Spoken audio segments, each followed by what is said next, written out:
বিসমিল্লাহির রহমানির রহিম। আমরা আল্লাহর বরকতময় নাম নিয়ে শুরু করছি।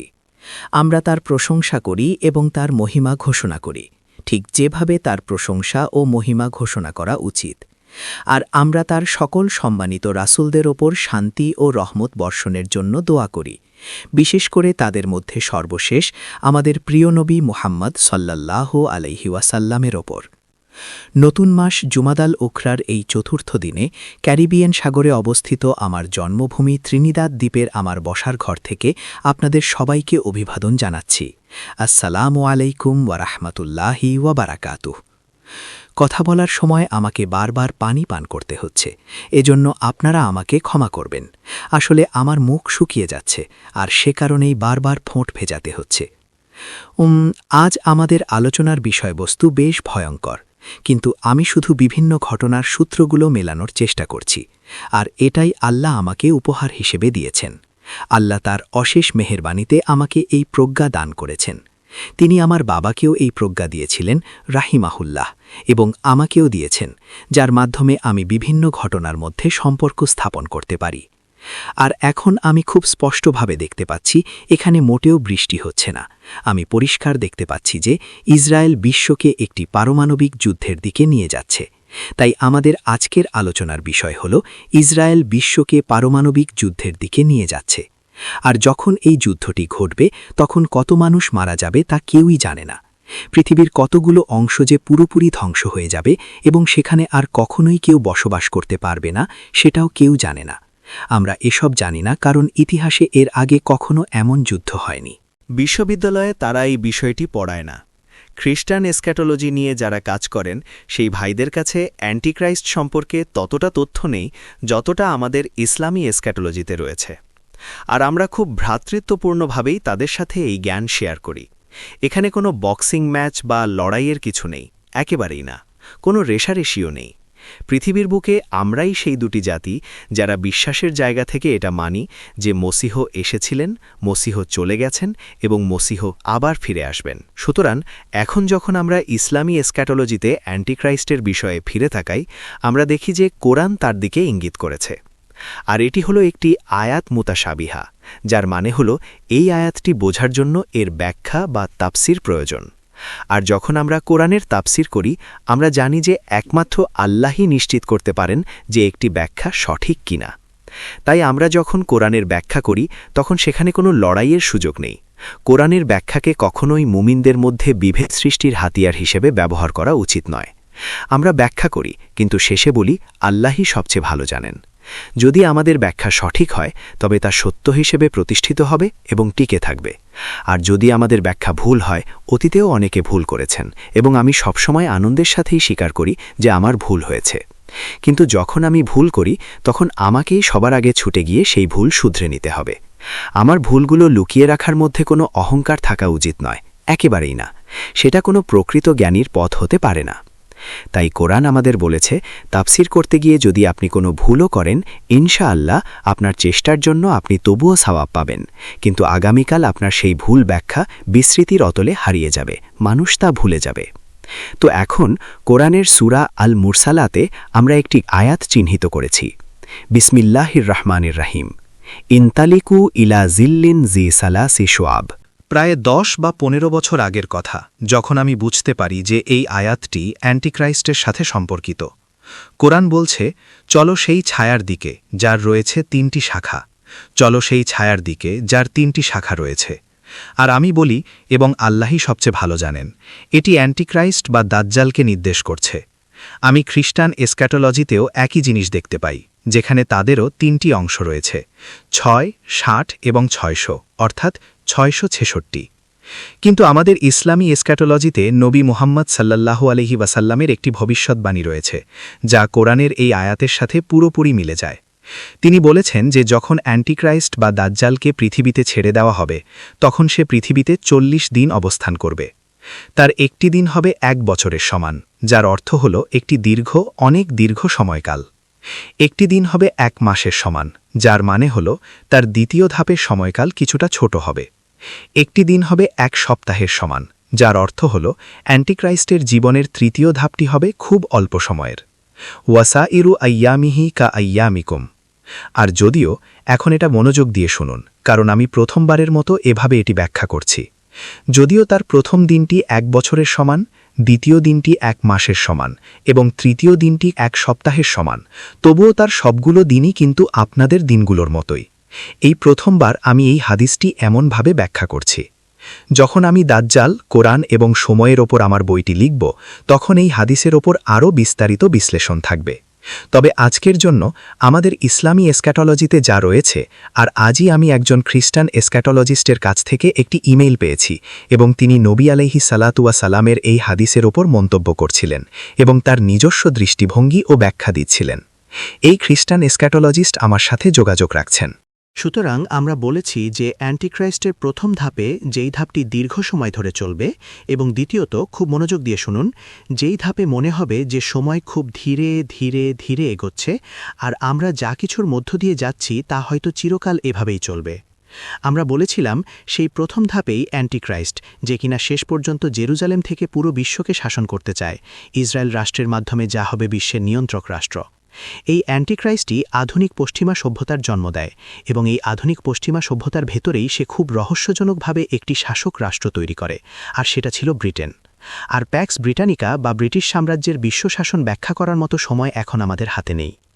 এরপর আমরা বলেছিলাম যে দ্বিতীয় ধাপে অ্যান্টিক্রাইস্ট বিশ্বকে উপহার দেয় প্যাক্স আমেরিকানা, যেখানে আধুনিক পশ্চিমা সভ্যতায় বিশ্বের দ্বিতীয় নিয়ন্ত্রক রাষ্ট্র হিসেবে ব্রিটেনকে সরিয়ে জায়গা করে নেয় মার্কিন যুক্তরাষ্ট্র। এই বিষয়টি নিয়ে আলোচনা করা হয়েছে, যা মূলত ইসলামী এসক্যাটোলজি নিয়ে লেখা আমার প্রথম বই জেরুজালেম ইন দ্য কোরআন এর মূল উপজীব্য। আর আমি আপনাদের সাথে এটা শেয়ার করতে চাই যে গাজায় এখন যা ঘটছে তার কারণে এবং বিশ্বজুড়ে জনমতের যে পরিবর্তন ঘটছে তার কারণে হয়তো এখন সময় এসেছে আমাদের চেষ্টা করার, যাতে আমরা বিশ্বের বিভিন্ন বইয়ের দোকানগুলোকে বোঝাতে পারি যেন তারা জেরুজালেম ইন দ্য কোরআন সহ আমার অন্যান্য বইগুলো রাখা শুরু করে। তবে এ বিষয়ে আমি পরে আরও কথা বলবো। তো তারপর আমরা বলেছিলাম যে অ্যান্টিক্রাইস্টের এখনও একটি তৃতীয় ধাপ বাকি আছে। আজ যে খ্রিস্টান ভাই আমাকে চিঠি লিখেছেন তার মতামত হলো না, প্রথম ধাপটি ছিল রোমান সাম্রাজ্য। তারপর তিনি বলেছেন ব্রিটিশ ব্রিটানিকা বা প্যাক্স ব্রিটানিকা ছিল দ্বিতীয় ধাপ এবং প্যাক্স আমেরিকানা হলো প্যাক্স ব্রিটানিকারই একটি সম্প্রসারিত রূপ। আর তৃতীয় ধাপ নিয়ে তিনি কি বলেছিলেন তা এই মুহূর্তে আমার ঠিক মনে পড়ছে না। যাই হোক, আমাদের দৃষ্টিভঙ্গি হল না, প্যাক্স রোমানা বা রোমান সাম্রাজ্যের সাথে পবিত্র ভূমির কোনো সম্পর্ক ছিল না। ইহুদিদের পবিত্র ভূমিতে ফিরিয়ে আনার ক্ষেত্রেও তাদের কোনো ভূমিকা ছিল না। তাই পবিত্র রোমান সাম্রাজ্যের রাজনৈতিক ও সামরিক আচরণের মধ্যে আমরা অ্যান্টিক্রাইস্টের কোনো পদচিহ্ন দেখতে পাই না। কিন্তু এখন তাহলে আমরা বলি যে তৃতীয় পর্যায়টি এমন একটি পর্যায় হবে যেখানে ইসরায়েল বিশ্ব শাসন করার চেষ্টা করবে এবং একটি প্যাক্স জুডাইকা প্রতিষ্ঠা করবে। আর এরপর অ্যান্টিক্রাইস্ট সশরীরে আমাদের সামনে আসার আগে তার 3 দিনের মেয়াদ পূর্ণ করবে। সে জেরুজালেম থেকে বিশ্ব শাসন করবে এবং এরপর ঘোষণা করবে আমিই মসিহা। আর যখন সে বলবে যে আমিই মসিহা, তখন আপনারা এবং আমি যারা শুনছি, খ্রিস্টান, মুসলিম এবং হয়তো কিছু হিন্দুরাও আমরা তাকে চিনতে পারব যে এই হলো অ্যান্টিক্রাইস্ট, এই হলো আদ-দাজ্জাল, ভণ্ড মসিহা। সে মারিয়ামের পুত্র নয়, সে হলো অ্যান্টিক্রাইস্ট। কিন্তু আমাদের সালাফি ভাইয়েরা বলবে না, সে দাজ্জাল হতে পারে না, কারণ দাজ্জাল শুধু এক চোখে দেখে, সে ডান চোখে অন্ধ, সে তার বাম চোখ দিয়ে দেখে, ডান চোখে সে অন্ধ। এটা দেখতে একটা ফুলে ওঠা আঙুরের মতো, আর এই লোক তো 2 চোখেই দেখছে, সুতরাং সে দাজ্জাল হতে পারে না। তাই আমরা বলি সালাফিরা বরং সোফায় বসে দাজ্জাল আসার অপেক্ষায় থাকুক, কারণ তারা আল মুতাশাবিহাত বোঝে না এবং তাদের সেই সক্ষমতা নেই, কুরআন ব্যাখ্যা করার সক্ষমতা তাদের নেই। এবার আমাদের মূল বিষয় ফিরে আসি। ইসরায়েল যদি জেরুজালেম থেকে বিশ্ব শাসন করতে চায় এবং প্যাক্স আমেরিকানা এর স্থলাভিষিক্ত হতে চায়, তবে আমরা আগেই বলেছি যে এর জন্য একটি মহাযুদ্ধের প্রয়োজন। প্যাক্স ব্রিটানিকা থেকে উত্তরণের পথটি খেয়াল করুন। প্যাক্স ব্রিটানিকার জন্য ব্রিটেনকে তাদের নৌবাহিনী এবং ব্রিটিশ সেনাবাহিনী ব্যবহার করে অবিরাম যুদ্ধ চালাতে হয়েছিল। শত শত বছর ধরে স্থল ও নৌযুদ্ধ চলেছিল, শত শত বছর। কিন্তু যখন প্রথম পর্যায় থেকে দ্বিতীয় পর্যায়ে যাওয়ার সময় এলো, তখন 2টি বড় যুদ্ধ হয়েছিল, প্রথম মহাযুদ্ধ বা প্রথম বিশ্বযুদ্ধ এবং দ্বিতীয় বিশ্বযুদ্ধ। আর যেহেতু আপনি এবং আমি ইতিহাসের যোগসূত্রগুলো মেলাতে চাই, তাই আমাদের রাজনৈতিক ইতিহাস পড়তে হবে, সামরিক ইতিহাস পড়তে হবে, যাতে করে আমরা কোরআন বুঝতে পারি এবং নবী মুহাম্মদ সাল্লাল্লাহু আলাইহি ওয়াসাল্লামের ভবিষ্যৎবাণীগুলো বুঝতে পারি। আমাদের সমালোচকদের মধ্যে এই আগ্রহ আছে বলে মনে হয় না। আমরা দেখেছি যে প্রথম বিশ্বযুদ্ধে এটি ছিল একটি ফলস ফ্ল্যাগ বা সাজানো ঘটনা। 1914 সালের গ্রীষ্মে সারাজেভোতে অস্ট্রিয়া হাঙ্গেরির গ্র্যান্ড ডিউক ফ্রাঞ্জ ফার্দিনান্দের হত্যাকাণ্ড। কিন্তু ইয়াউমুল কিয়ামাতে আমরা এই প্রমাণ পাব যে ওই বন্দুকধারী নিজে থেকে এই কাজ করেনি, এর পেছনে একটা পরিকল্পনা ছিল। তার পেছনে কিছু কুশীলব ছিল যারা ফ্রাঞ্জ ফার্দিনান্দকে হত্যার লক্ষ্যবস্তু বানিয়েছিল, কারণ তারা একে ব্যবহার করে একটি ডোমিনো ইফেক্ট তৈরি করতে চেয়েছিল, যাতে তাদের পূর্ব পরিকল্পিত একটি যুদ্ধ বাঁধানো যায়। ও হ্যাঁ, তারা প্রথম বিশ্বযুদ্ধের জন্য অনেক অনেক আগে থেকেই দীর্ঘ সময় ধরে পরিকল্পনা করছিল, আর যুদ্ধ শুরু করার জন্য তাদের শুধু একটি স্ফুলিঙ্গের প্রয়োজন ছিল। আর সারাজেভোতে গ্র্যান্ড ডিউক ফ্রাঞ্জ ফার্দিনান্দের হত্যাকাণ্ড ঠিক সেই স্ফুলিঙ্গের কাজটাই করেছিল। আর এরপর প্রথম বিশ্বযুদ্ধ সংঘটিত হল। আমরা খেয়াল করলে দেখব প্রথম বিশ্বযুদ্ধে ব্রিটেন ও ফ্রান্স রাশিয়ার কাছে গিয়েছিল এবং তাদের উদ্দেশ্য ছিল রাশিয়াকে ধোঁকা দেওয়া ও বোকা বানানো। আজ আমার প্রিয় বন্ধু কেন ওকিফের সাথে ফোনে আমার অনেকক্ষণ কথা হয়েছে। কেন হয়তো এই লেকচারটি শুনছেন। আমি কেনকে বিষয়টা বুঝিয়ে বললাম, আর সে হাসল, সে খুব হাসল। আমি বললাম, রাশিয়ার জার নিকোলাস এমন একটি পরিবারের মানুষ ছিলেন যাদের ঈশ্বরের প্রতি বিশ্বাস ছিল। তারা ধার্মিক খ্রিস্টান ছিল, কিন্তু তার অন্তরে বিশ্বাস থাকলেও তার মাথায় ঘিলু বলে তেমন কিছু ছিল না। আর এভাবেই ব্রিটিশ এবং ফরাসিরা রাশিয়াকে ধোঁকা দিতে এবং তাদের সাথে একটি ত্রিপক্ষীয় জোট গঠন করতে সফল হয়েছিল। তারা জানত যে এটি একটি ভয়ঙ্কর লড়াই হতে যাচ্ছে। তারা জানত যে জার্মানি ও অটোমান সাম্রাজ্যের বিরুদ্ধে লড়াইয়ে লাখ লাখ মানুষ মারা যাবে, কিন্তু যেহেতু এই দুটি ছিল বিশাল সামরিক শক্তি, আর তারা চায়নি ইংরেজরা এই লড়াইয়ের মূল ধাক্কাটা সামলাক। তারা এটাও চায়নি যে যুদ্ধক্ষেত্রে এত বিপুল সংখ্যক ফরাসি নাগরিক মারা যাক, তাই তারা রাশিয়াকে তাদের গিনিপিগ হিসেবে ব্যবহার করল। আর যতদিন যুদ্ধ দীর্ঘায়িত হচ্ছিল, রাশিয়ার বহু মানুষ মারা যাচ্ছিল এবং রাশিয়ার অর্থনীতি চরম সংকটের মুখে পড়ছিল। ঠিক সেই সুযোগে তারা হস্তক্ষেপ করে জারের বিরুদ্ধে রাশিয়ার জনমত নিজেদের পক্ষে টেনে নিতে সক্ষম হয়। আর এভাবেই তারা সামনে ও পেছন উভয় দিক থেকেই তাকে তলোয়ার দিয়ে আঘাত করেছিল এবং তারা বোলশেভিক বিপ্লব ঘটাতে সক্ষম হয়েছিল। আমি আজ কেনের সাথে যেমনটা আলোচনা করেছি, আপনাদের সাথেও তা শেয়ার করছি, যাতে আপনারা বুঝতে পারেন কিভাবে প্রথম বিশ্বযুদ্ধের পরিকল্পনা করা হয়েছিল। আর প্রথম বিশ্বযুদ্ধ প্যাক্স জুডাইকা এর দিকে আমাদের এক বিরাট ধাপ এগিয়ে দিয়েছে, কারণ তারা অটোমান শাসন থেকে পবিত্র ভূমিকে মুক্ত করেছিল, আর তারা জেরুজালেম এবং পবিত্র ভূমির ওপর ব্রিটিশ ম্যান্ডেট প্রতিষ্ঠা করেছিল। আর 1917-1918 সাল থেকে 1948 সাল পর্যন্ত পবিত্র ভূমিতে ইহুদিদের প্রত্যাবর্তনের কাজটিতে ব্রিটেন নেতৃত্ব দিয়েছিল। এরা সেই ইহুদি ছিল না যারা ইসলামী বিশ্বের সর্বত্র মরক্কো, ইরান এবং এসব জায়গায় ছড়িয়ে ছিটিয়েছিল। এরা ওই ইহুদিরা নয়, বরং এরা ছিল অন্য ধরনের মানুষ, যারা আদেতেই সেমিটিক জাতি ছিল না। তারা ছিল ইউরোপীয়। এদেরকেই ফিরিয়ে আনা হয়েছিল। না, ঠিক ফিরিয়ে আনা নয়, তারা প্রথমবারের মতো সেখানে আসছিল। ইউরোপীয় ইহুদিদের পবিত্র ভূমিতে আনা হয়েছিল। এরপর দ্বিতীয় বিশ্বযুদ্ধের পর ইসরায়েল রাষ্ট্র প্রতিষ্ঠিত হয়, যেখানে তারা আবারও হিটলারকে ধোঁকা দিয়েছিল। আর জার্মানি দ্বিতীয়বারের মতো রাশিয়ায় আক্রমণ করে একটি ভুল করেছিল। প্রথমবার যখন তারা রাশিয়ায় আক্রমণ করেছিল, সেটা ছিল ওই ত্রিপক্ষীয় জোটের মাধ্যমে। তারা রাশিয়াকে ধোঁকা দিয়েছিল এবং প্রথম বিশ্বযুদ্ধে রাশিয়া প্রচুর মানুষ হারিয়েছিল। কিন্তু দ্বিতীয়বার হিটলার রাশিয়ায় আক্রমণ করেন, আর এরপর 1948 সালে ইসরায়েল রাষ্ট্র প্রতিষ্ঠিত হয়। আর বর্তমানে ইসরায়েল নিয়ন্ত্রণকারী এই ইউরোপীয় ইহুদিরাই ছলে বলে কৌশলে, যার বেশিরভাগই ছিল ছলচাতুরি, ইয়েমেন, ইরান, মরক্কো, মিশর থেকে শুরু করে সমগ্র ইসলামী বিশ্ব থেকে অন্যান্য ইসরায়েলি ইহুদিদের সেখানে নিয়ে আসে, যেখানে ইহুদিরা প্রায় 2000 বছর ধরে বসবাস করছিল। ইসলামী বিশ্ব হিসেবে আমাদের বয়স মাত্র 1400 বছর, কিন্তু তারা আমাদের সাথেই বসবাস করেছে। তারা আমাদের সাথে অত্যন্ত সম্প্রীতির সাথে ছিল, তাদের কোনো অভিযোগ ছিল না। সুতরাং যতদিন ইহুদিরা ইসলামী বিশ্বের ভেতরে বসবাস করেছে, এই পুরোটা সময় মুসলিম ও ইহুদিদের মধ্যে কোনো লড়াই, কোনো শত্রুতা বা কোনো বিদ্বেষ ছিল না।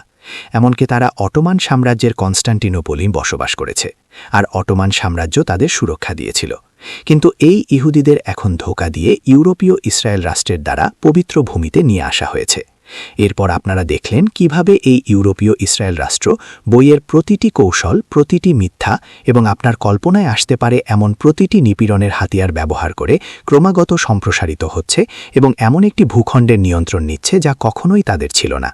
যারা 1000 বছরের বেশি সময় ধরে ওই ভূমিতে বসবাস করেছে, তাদেরকে তারা বের করে দিচ্ছে, তাদেরকে উচ্ছেদ করছে। তারা এখন শরণার্থী শিবিরে মানবেতর জীবনযাপন করছে। আর এভাবেই প্রথম দিন থেকেই এই ইসরায়েল একটি জালিম রাষ্ট্র। ছলচাতুলির মাধ্যমে সম্পূর্ণ অন্যায়ভাবে তারা জাতিসংঘ নামক একটি সংগঠন প্রতিষ্ঠা করে এবং সেই জাতিসংঘে ভোটাভুটি হয় আর তারা বলে যে ইসরায়েল রাষ্ট্র গঠন করতেই হবে। এভাবেই এর জন্ম হয়। ইউরোপের তৈরি করা একটি জাতিসংঘ যা ইউরোপই নিয়ন্ত্রণ করত, আর সেই জাতিসংঘই খ্রিস্টান ও মুসলিম ফিলিস্তিনিদের মালিকানাধীন জমি কেড়ে নিয়ে ইসরায়েল রাষ্ট্র তৈরি করেছে। ওই ভূখণ্ডে নতুন একটি রাষ্ট্র তৈরি করতে দিনের আলোয় ডাকাতি করে তাদের জমি কেড়ে নেওয়া হয়েছে, আর সেদিন থেকে আজ পর্যন্ত সেই ইসরায়েল একটি জালিম হিসেবেই রয়ে গেছে। এখন ইন্টারনেটে ইহুদিরা আমার কথার জবাব দেয় এবং আমার সাথে তর্কে জড়ায়, কিন্তু তারা তাদের আসল পরিচয় দেয় না। তারা ছদ্মনামের আড়ালে লুকিয়ে থাকে। কাপুরুষের দল এবং ইসলামী স্ক্যাটোলজি, শেষ জামানার জ্ঞান সম্পর্কে আমাদের দৃষ্টিভঙ্গির সাথে তারা তর্ক করার চেষ্টা করে। তাদের আসতে দিন, আমরা তাদের সাথে লড়াই করতে প্রস্তুত। ইন্টারনেটে তাদের সাথে বুদ্ধিবৃত্তিক লড়াই করতে আমাদের কোনো আপত্তি নেই, কিন্তু ইসরায়েল রাষ্ট্রকে সমর্থন করে এমন কোনো ইহুদির সাথে আমি একই প্ল্যাটফর্মে বসব না। আপনারা আমার সাথে বন্ধুত্বপূর্ণ সংলাপের আশা করতে পারেন না, ভুলে যান এটা। তাই এখন যা ঘটছে তা হল ইসরায়েল যাতে আমেরিকার জায়গা দখল করে বিশ্বের পরবর্তী শাসক রাষ্ট্রে পরিণত হতে পারে, যাতে অ্যান্টিক্রাইস্ট তার মিশনের তৃতীয় পর্যায়, যে দিনটি হবে এক সপ্তাহের মতো, শুরু করতে পারে। এজন্য এই ইসরায়েল মহাযুদ্ধ বাঁধিয়ে দিতে প্রস্তুত। কেন? 1 নম্বর, পৃথিবীর জনসংখ্যা উল্লেখযোগ্যভাবে কমিয়ে আনা। আর আমি একাই শুধু একথা বলছি না, না, আরও অনেকেই ইতোমধ্যে একই কথা বলছেন, এবং তারা মোটেও ইসলামী স্ক্যাটোলজির দৃষ্টিকোণ থেকে একথা বলছেন না যে পৃথিবীর জনসংখ্যা ব্যাপকভাবে কমিয়ে আনার একটা পরিকল্পনা চলছে। তারা হয়তো বলবে পৃথিবীতে তেলাপোকার সংখ্যা খুব বেড়ে গেছে, আমাদের এই সমস্ত তেলাপোকাদের হাত থেকে মুক্তি পেতে হবে, কারণ আমরাই ঈশ্বরের মনোনীত জাতি। কিন্তু দ্বিতীয়ত, বিশ্বে এখন দুটি প্রধান শক্তি রয়েছে।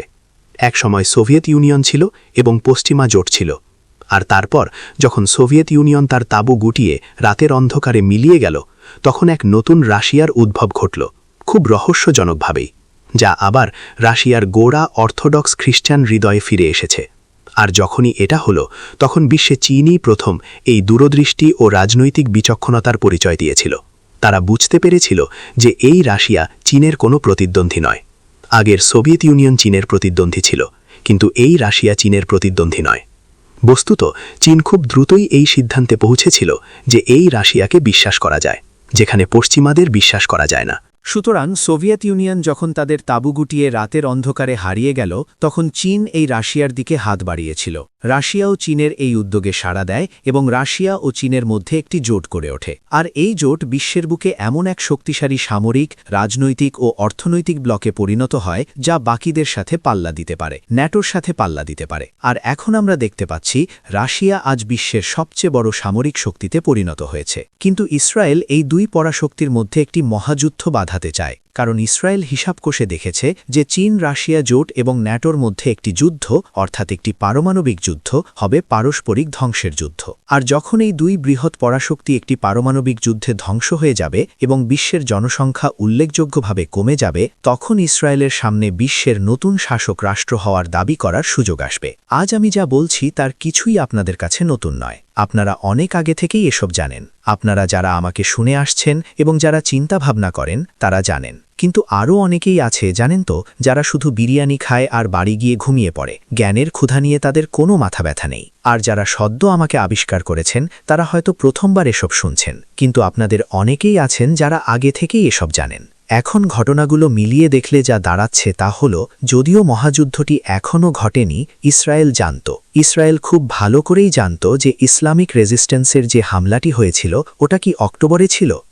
অক্টোবরেই তো। হ্যাঁ, ইসরায়েল জানত যে এই হামলা হতে যাচ্ছে, এবং আমার ধারণা ছিল যে গাজায় অস্ত্র ঢোকার বিষয়টি ইসরায়েল পর্যবেক্ষণ করছিল। এমন নয় যে ইসরায়েল কিছুই জানত না, তারা এ বিষয়ে ওয়াকিবহাল ছিল। আমার মতে ইসরায়েল ভেবেছিল যে ইউক্রেনে বিপুল পরিমাণ অস্ত্র পাঠানোর যে প্রক্রিয়া চলছে তা ইসরায়েলের জন্য একটি সুযোগ তৈরি করেছে। ইউক্রেন টাকার বিনিময়ে সেগুলো বিক্রি করতে ইচ্ছুক ছিল, আর ইসরায়েল এই বিপুল বাড়তি অস্ত্রের একাংশ গাজায় ঢোকার কাজে সহায়তা করার সুযোগ নিয়েছিল। আপনি চাইলেই কালোবাজারে গিয়ে এসব অস্ত্র কিনতে পারেন, আর এভাবেই অস্ত্র কেনা হয়েছিল। স্বয়ং পুতিন এ বিষয়ে কথা বলেছেন। রাশিয়ার প্রেসিডেন্ট নিজেই ফাঁস করেছেন যে ঠিক এটাই ঘটেছিল। ইউক্রেনের জন্য পাঠানো এই অস্ত্রগুলো কালোবাজারে বিক্রি হয়ে গাজায় পৌঁছেছিল। আর ইসরায়েল জানত কিভাবে সেগুলো গাজায় পৌঁছেছে। তার মানে ইসরায়েল জানত যে এই হামলাটি আসতে চলেছে। বিচার দিবসে এর প্রমাণ মিলবে যে আমার এই বিশ্লেষণ পুরোপুরি সঠিক ছিল। বিচার দিবসে আপনারা তা দেখতে পাবেন। তবে আমাদের বিচার দিবস পর্যন্ত অপেক্ষা করার দরকার নেই, কারণ সারা বিশ্বের অনেকেই ইতোমধ্যে আমার সাথে একমত হয়েছেন যে এই হামলা হতে চলেছে তা ইসরায়েল আগে থেকেই জানত।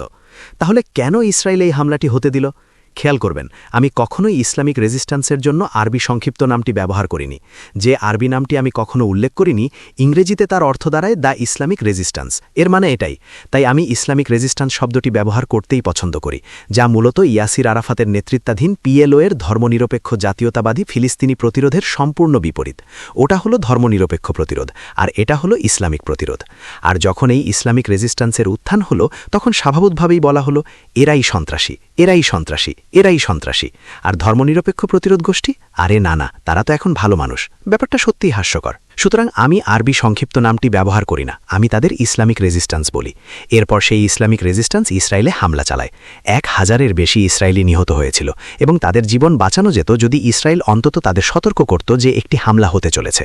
যেমনটা 9/11-এর সময় কিছু মানুষকে আগে থেকেই সতর্ক করা হয়েছিল, আর তাই তারা সেদিন কাজে যায়নি।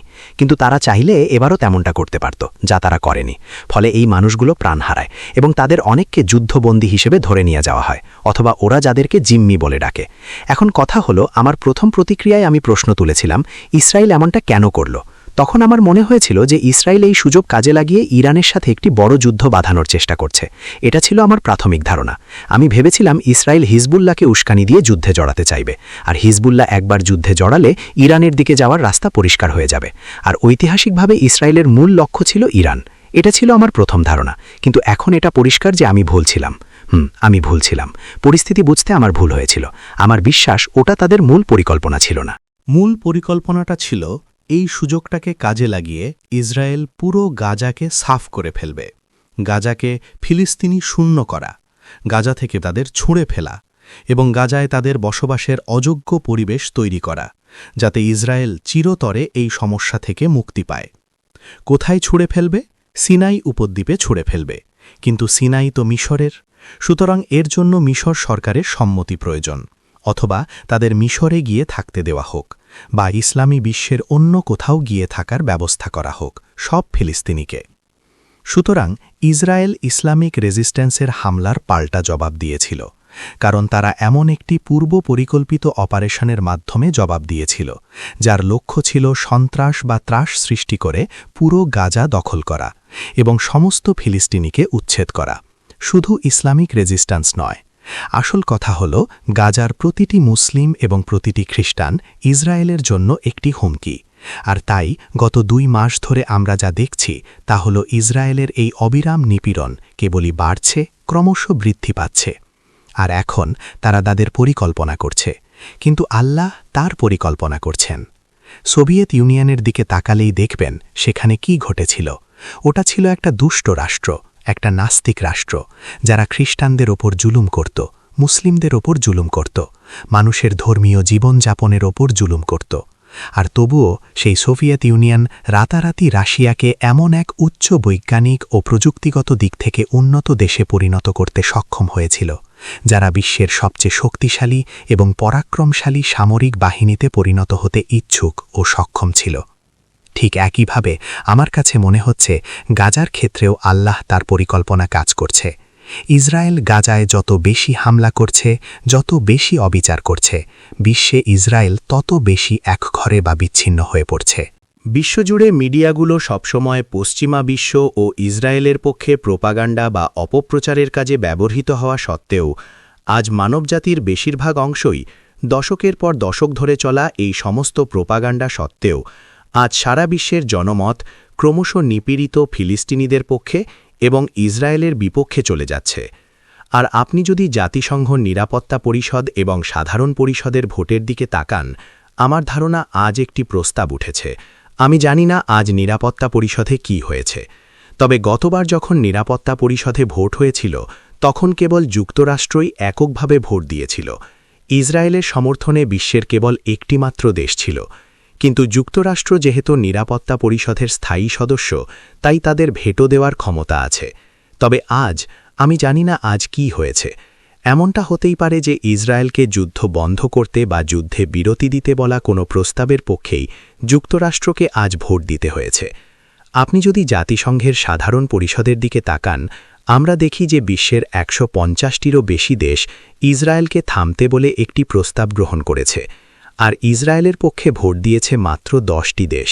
সেই 10টির মধ্যে একটি হল যুক্তরাষ্ট্র, আর বাকি 9টি দেশের নাম আমার মনে নেই, কারণ তারা এতটাই গুরুত্বহীন। তাই আমি আপনাদের এই কথা বলে আমার আলোচনা শেষ করছি যে ইসরায়েল বিশ্বে ক্রমশ একঘরে হয়ে পড়ছে। এমনকি ব্রিটেন এবং ফ্রান্সও এখন ইসরায়েলকে যুদ্ধ থামাতে বলছে।